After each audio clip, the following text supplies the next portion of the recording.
Okay, so in this final video, we're going to be looking at different methods to edit strings. We're going to be looking at the multi-symbol command, which is used to add extra blocks to an existing Kogo point.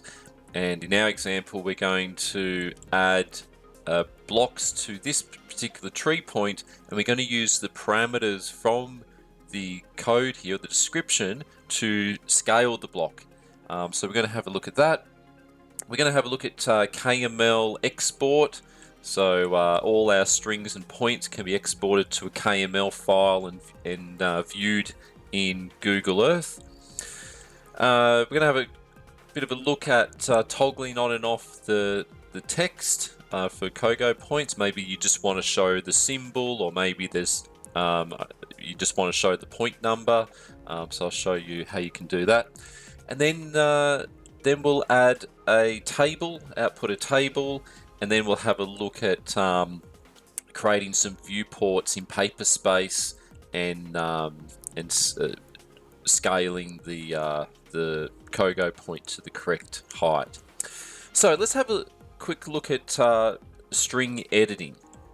Now, there are a number of ways to edit strings. Firstly, you have the Survey String Manager, which you can access from the ribbon or by right-clicking on point groups from the tool space. You can see Survey String Manager. It's a nice interface to edit strings because you can select on a string or a point, and then there's a ribbon interface, a contextual ribbon interface that will display commands relevant to the object you picked. So it's a nicer interface, I think, than editing in CAD. However, you can edit in CAD if you want to. So directly in CAD, there's a number of ways to do it. These buttons here are some quick access editing. So if you wanted to add an arc to a string, in this case a 3-point arc, close a string, 2-point arc, add a rectangle, go from arc to straight line, split a string. And you'll notice how these commands start with STT. So if I type in STT, these are the Stringer editing commands. So if you like to perform string edits via the command line, you can. So STTA, for example, will add an arc. STTC will close the string, and there's a bunch of others there. So so you get a few options: the Survey String Manager, running commands off the ribbon, or typing STT and running it from the command shortcuts. So I think for this video, I'll run most of my string editing via the Survey String Manager. Maybe I'll make an edit to this part of the cricket pitch using the shortcut method or off the ribbon. Okay, so I'm going to open the Survey String Manager. So I did mention you can right click and go Survey String Manager. You can also select this button down the bottom here to open up the Survey String Manager.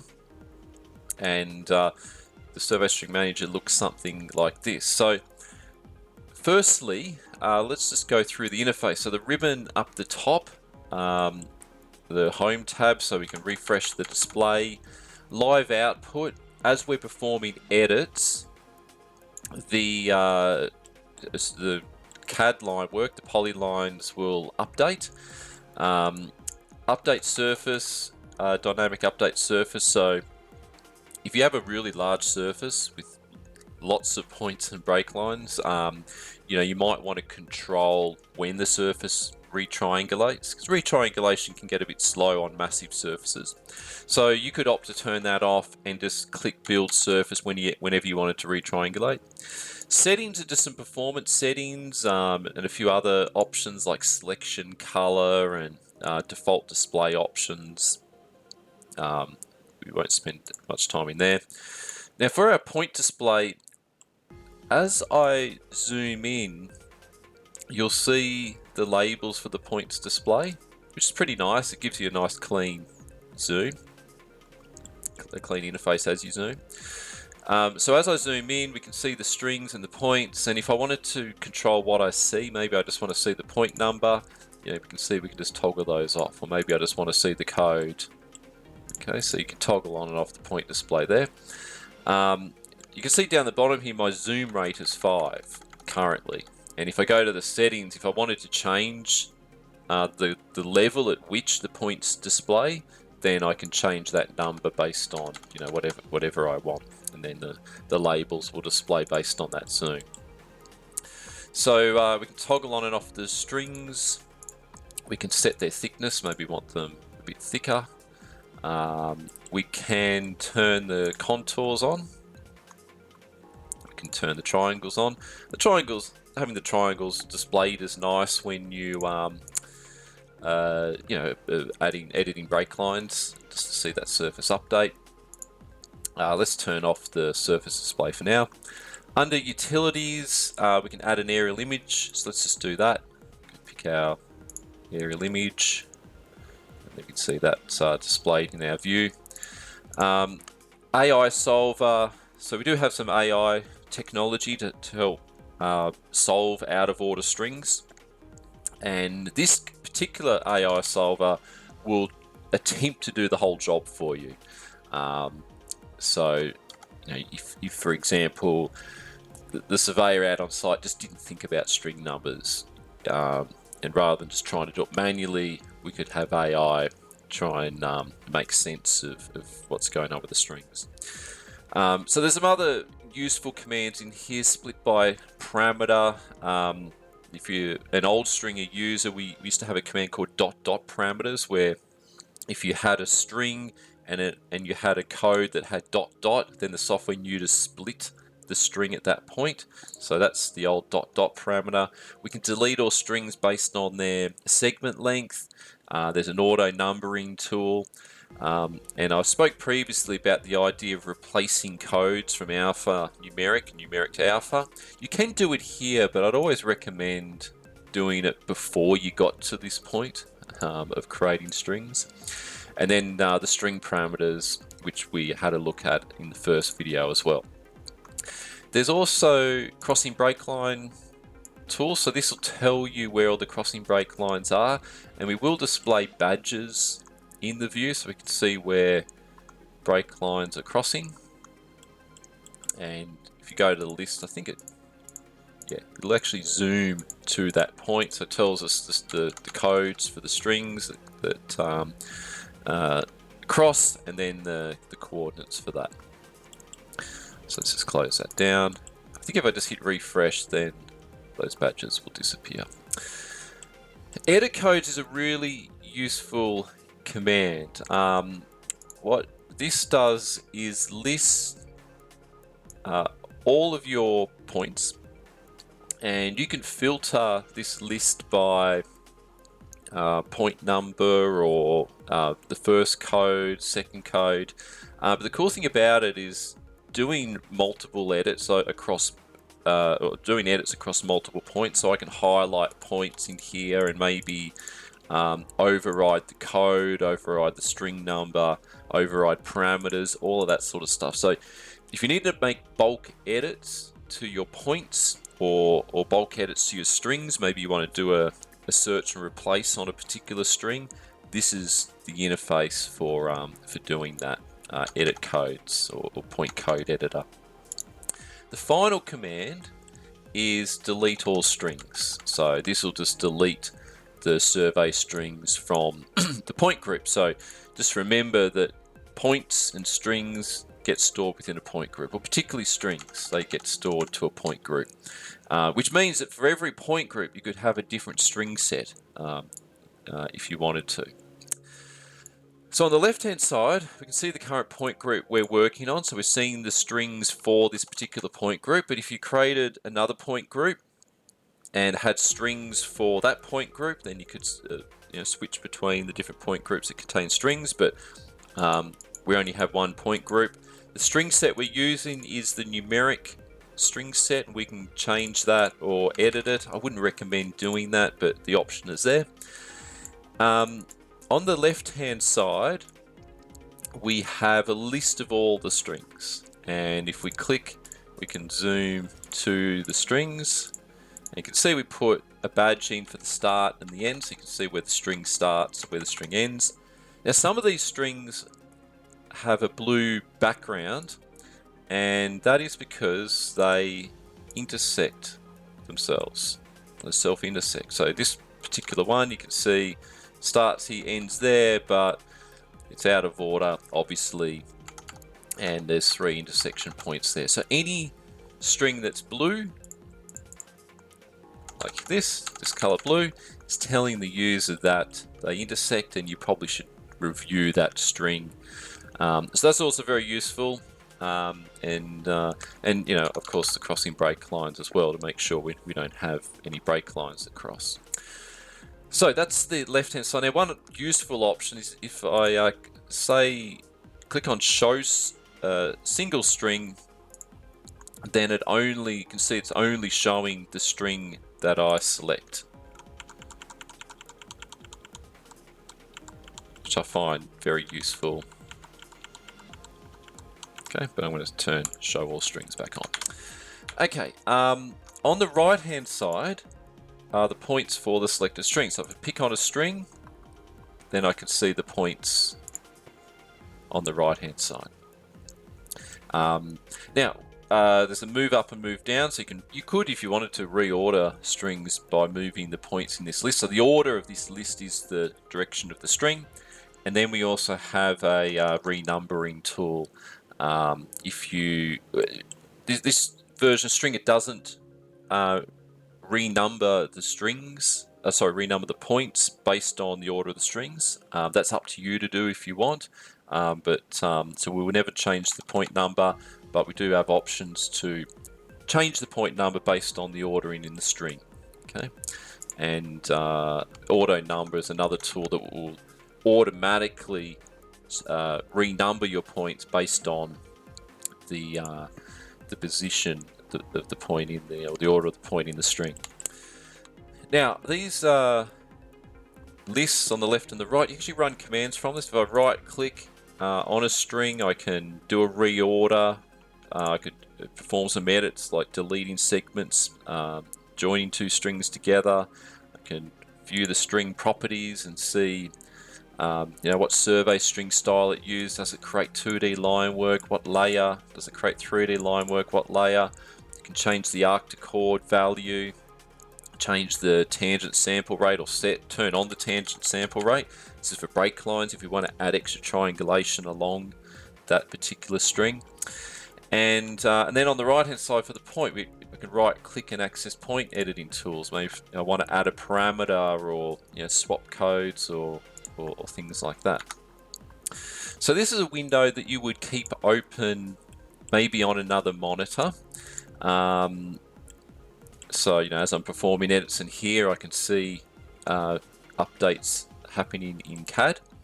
So let's just go through and perform some edits. Now I'm going to focus just on this string here. Now if I click on the string, you can see the ribbon has updated with commands that I can run. If I click on a point, then the ribbon updates with point editing commands. If I right click, I can also access commands. There's a few options here to access commands, which is why I like this interface. A useful one is CAD zoom. So CAD zoom will zoom in CAD to where I currently am. So let's just make a few edits on this string. What I'm going to do is click on this point and say that I want to add an arc, a 3-point arc. So I click on arc, and the software continues to arc until you say stop arcing, curving. So I'm going to click on this point here and say line, straightens it up, and then I'm going to click on this point and go close. Okay. So you can see those dot parameters being applied, .L, .F, .C, and they all come from the string parameters here. Okay. Just move up further north. On this string, I'm going to go close that off, and this one I'm going to add a rectangle parameter, so it interpolates this point here for me. So rectangle, and then it puts that point in for me. And we can see if I turn the triangles on, see the triangulation update to account for that that new point.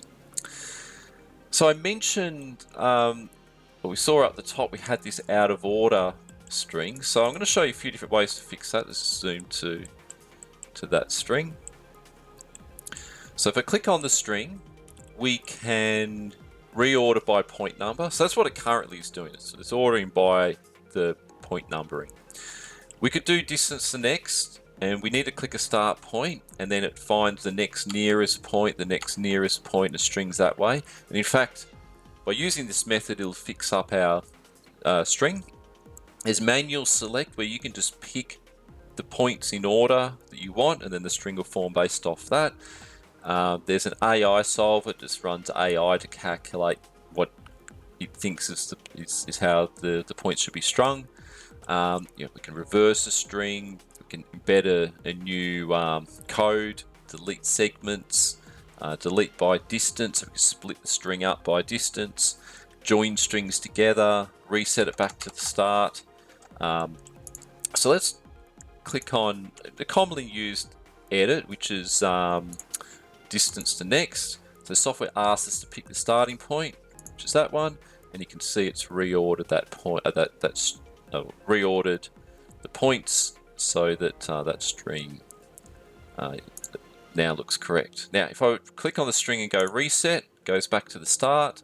Maybe this time I'll use AI solver, pick the start, and then the software this time's used AI to solve the string, and we're obviously getting a good result there. So that is how you go about editing strings. Quite simple.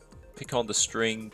The editing tools are listed above, or you can right click, select the string, right click, and then run some of the editing tools that are available. So that is an overview of the survey string manager. Obviously there's a bunch of other tools that I could show, but in this getting started tutorial I'll leave it there. But when I close down the survey string manager, I will just show you how you can edit strings directly in CAD. So let's close survey string manager, and I'm going to head over to this string here. So let's add the arc in. So I can click on fit curve between 3 points, click on that point, hit enter. You can see the string is updated, although because it keeps arcing to the end, we've got this sort of weird curve happening. Rather than running line from the command line, I'm going to type in STTL and hit enter and say that is a line. You can see that's fixed it up, and then STTC to close, enter. Let's close that off. So you can perform those edits directly in CAD as well. And I just forgot that we can actually do it also from the tool space. So this string here is 41830. We can highlight it there, double click will zoom to it. There's our points, and as we hover the point, so say if I wanted to remove that parameter or change it to remove parameter, so click remove parameter, it takes off the .f, right? And maybe I want to go and put it back on. You can go 3-point arc. So you can also use the tool space to perform edits, and even the reordering can happen through here as well. So you've got a few options. It's really up to whatever you're comfortable with. My preference is the survey string manager because I can just select on the point objects on the strings and make edits that way. So that's that's string editing. Let's move on now to multi-symbol. So this is the idea of adding extra blocks to a COGO point and taking parameters from the code to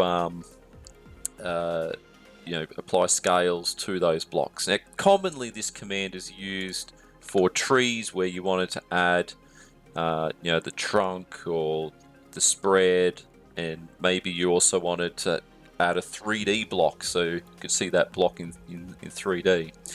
So I've got a tree a point here with some parameters. So what I'm going to do is run from the bottom here the multi-symbols command.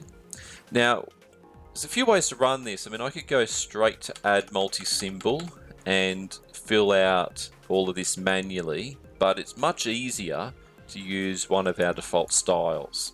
So what I recommend doing is going add from file and then picking one of these styles here. So this is for trees. Now, these scales might represent the diameter or the radius. So depending on what they represent, it would be based on what you would select here. If you wanted a 3D block, then you pick 3D. If it's just 2D, then you pick 2D blocks. Let's just go for 3D and click on open. So the software here is looking for 3 parameters. If it does, that's the block it's going to apply. Formatting, we talked about formatting in a previous video, and I'll just open up the formats. We have a formats for the multi-symbol, and that's our code here. So we got, if we were to look at the formatting, it's space delimited, that's the code, that's scale 1, scale 2, scale 3. And what we're saying is take scale 2 and apply it to the XY scale, and take scale 3 and apply it to the Z. So that's what that relates to. So we only want to do this for points that reside in the trees point group. And the layer we want to create the blocks on is this vegetation layer. You can actually filter based on type.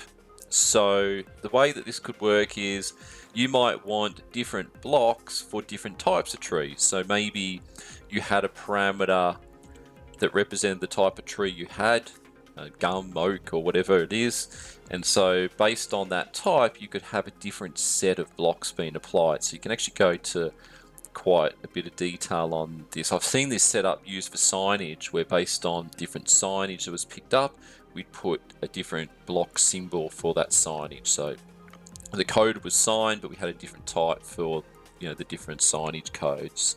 So anyway, if we go create update symbols, you can see that block has been created, or multiple blocks have been added there. And we've also got a similar point that resides in that tree point group as well. So that means, I think if I go and rotate that, there we go, we can see we've got the trees in 3D as well. Okay, so let's just go back to plan. Oh. Okay, so that's a multi-symbol command. It's very useful for adding additional blocks to a point. Now, if the point moves or anything like that, then you know, we can just go and update the symbols and everything adjusts based on any edits you make. So it's not a one pass thing. It'll update as changes are made. Okay, so let's getting close to finalizing this survey, but there's a couple more things I wanted to do. Firstly, I'm going to open up point groups, and for my final output, maybe I don't want to show the text here. So you see for each point group there's an option for point visibility. If I turn on symbol only, then all of our labels disappear and we're only left with the symbol. So maybe you want to do that. I'm going to turn symbol only back on. There's another option you have. If I right click and go to point property display, what we get here is a list of all the properties that could be stored on a point. So the common ones are listed up the top. All of these are ticked on.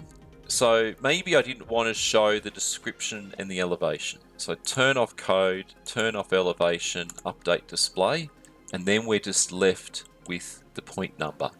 So you can also filter the display based on the properties. So let's just go back to point property display, and I'll just turn elevation and code back on. So that could be useful as well. You know, maybe you just want to show the code or the point number. What I'm going to do is just turn on symbol only. for now. Okay, so I mentioned as well that you can export a KML file for a point group. So the KML file will export all the points and the strings. Now, because we've transformed this to a coordinate system, a known coordinate system,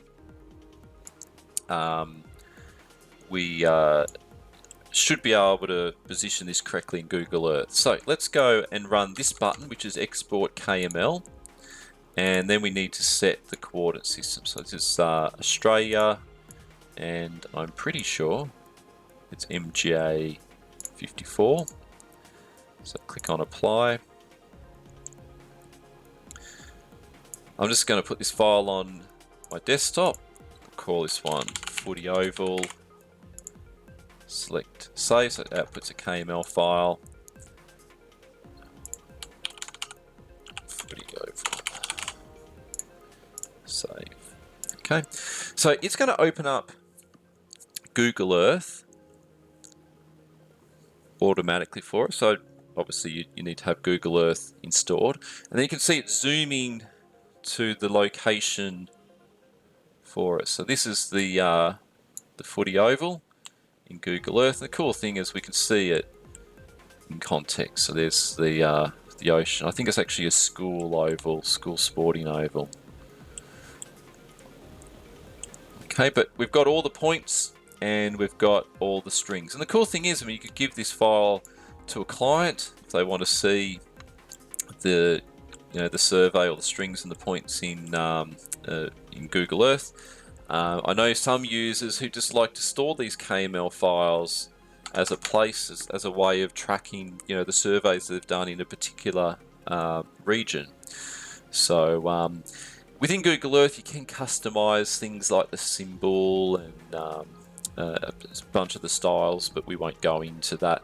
But that's how we go about exporting our survey to Google Earth, which I think Google Earth is absolutely fantastic.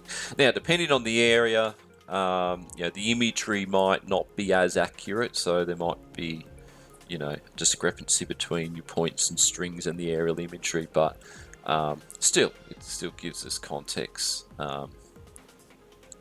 Okay, so let's close down Google Earth. Okay, so I'm going to turn back on symbol only. And the reason for that is right at the end, I'm going to just create a viewport to show you how the text will scale based on the viewport. Now, just before I close the point groups form down, if you needed to perform some edits to particular points, you can do it via this interface, and it's very useful for selecting multiple points in a point group or all points in a point group. And then by clicking on options, you can do things like renumber points, set elevations, change elevations, increment them, set elevations to a surface, replace codes. We do have, I'm not going to cover in this video, but dynamic positioning, so you can actually match points off an alignment or a polyline. We can replace styles. Maybe if I renamed a code to, maybe it was incorrectly coded, 104 should have been 201, we can restyle the point based on the code set. Output the convex hull, which we did when we ran connect, and there's also some delete options, so we can delete the selected points. Maybe you have duplicate points in the same location, so we can delete based on the higher elevation or the lower elevation. So a few handy tools in here, and we can also output a table of information for our points as well. So point groups are very useful. Let's go and hit close to that. So let's output now a legend table. So down the bottom here, we have group table output, and I'm going to create a new table. So down at the bottom left, I'm going to select on add table, and I'll just call this one legend and click OK. So the software will ask me to position the table. I'm going to select here. So we use the heading by default is legend table. We can rename that. The point group we're outputting the table for is configurable. It contains all our strings. Then there's styles. There's a few styles that come with the software, but it's very easy to go and make your own style. So you can set the scale of the table, the scale of the symbols that will be displayed, pick what columns you want. So from the list, you just pick a column. It could be even things like reporting the style, the layers that things go on. So there's a whole bunch of prefab columns you can add, and it's really just a matter of adding what you want by clicking add column, reordering, and then setting the width and then the heading. So for each column and heading, you have some styles, so the heights, the text styles, the layers things go on, alignment, all of that type of thing. So, but quite easy to set up, but I'm just going to use the default one for now. So the code set we're looking for is numeric, string set's numeric, and the default description formatting, we'll just keep it full there. So it lists all of our codes. You can see the descriptions are blank, but if you click on this button here, open, I have descriptions for numeric codes. If I click on open, then for every code we've got the description. So it's very easy to create one of those files. In fact, if I just open it up in Notepad++, you can see it's just a comma delimited file with the code and then the description there. Okay, so if we go and click on create update table, we can see the table is outputted. So we've got the codes, the symbol, or if it's a string, we've got the string, and then we've got the description. Now there might be some codes that you don't want to include in the table. So maybe for whatever reason, 912, whatever, or actually let's go 104 for example, we don't want in, we just tick off display and update. You can see it's removed it. Okay, maybe we don't want 418 or 520 or the last two for whatever reason. Right, so we can just remove those by ticking off display. If we want to move the table, you click on this move table option, pick a new location for the table. A table is dynamic. In fact, if we make edits to our strings, create new strings, then by clicking update all or this refresh button, our table will update. So at any point in time, I can go back in to my tables and then update them. I can add multiple tables, delete them. You know, we could even go in and change the style. Maybe if I want this sort of point report table, right? So a bit of flexibility there, you know, once the table has been outputted. Okay, so that's the table manager outputting a legend table. So let's wrap up by just showing Paperspace and just demonstrating that our points will automatically scale based on the viewport. Some of our points are fixed size, so things like trees won't scale because they're fixed in size. But let's go to layout one, and what I'll do is I'll just go to view, create viewport, we'll create two vertical, like so. So if I go in and zoom on one, so it looks a bit messy at the moment, and then we'll do another zoom on the other. When I do REA to regen all, you'll see the text updating and scaling based on the scale. So what that means, depending, no matter what the scale is, the text height is always going to be the same, which it is. So so that's the point scaling, and there are settings if you want to turn that off, but I think, you know, most users will want to have that scaling occur. Okay, so look, that's the final video. Thank you for watching this Getting Started series, Stringer on BricsCAD. Thank you for your time.